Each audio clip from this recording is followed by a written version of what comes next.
তারা আর কিছুই লুকাচ্ছে না। একসময় যেসব প্রতীক মতাদর্শ বার্তার আড়ালে থাকতো, আজ সেগুলো বিনোদনের মোড়কে বিশ্বব্যাপী ছড়িয়ে দেওয়া হচ্ছে। সঙ্গীত, সিনেমা, ফ্যাশন, সামাজিক যোগাযোগ মাধ্যম, এমনকি বিশ্বকাপের মতন আন্তর্জাতিক ক্রীড়া আসরেও বারবার একই ধরনের প্রতীকের উপস্থিতি চোখে পড়ছে।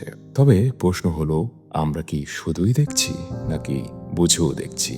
আল্লাহ আমাদের শুধু চোখ দেননি, দিয়েছেন বিবেক, বোধশক্তি এবং সত্য মিথ্যা যাচাই করার ক্ষমতা। তাই আমরা যা দেখি তা অন্ধভাবে গ্রহণ করার আগে আমাদের নিজেকেই প্রশ্ন করা উচিত, এটি কি আমাকে আল্লাহর দিকে আহ্বান করছে নাকি ধীরে ধীরে তার স্মরণ থেকে দূরে সরিয়ে দিচ্ছে? আজ অনেক কিছুই বিনোদন নামের আড়ালে স্বাভাবিক করে তুলে দেয়া হচ্ছে, কিন্তু একজন মুমিন জানেন প্রতিটি দৃষ্টি, প্রতিটি পছন্দ, প্রতিটি অনুসরণ এবং প্রতিটি সমর্থনেরও প্রভাব রয়েছে। কারণ হৃদয় বারবার যা দেখে একসময় সেটাকেই স্বাভাবিক মনে করতে শুরু করে।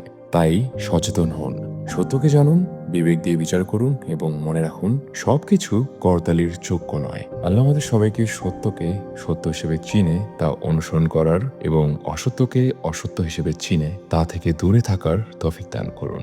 আমিন।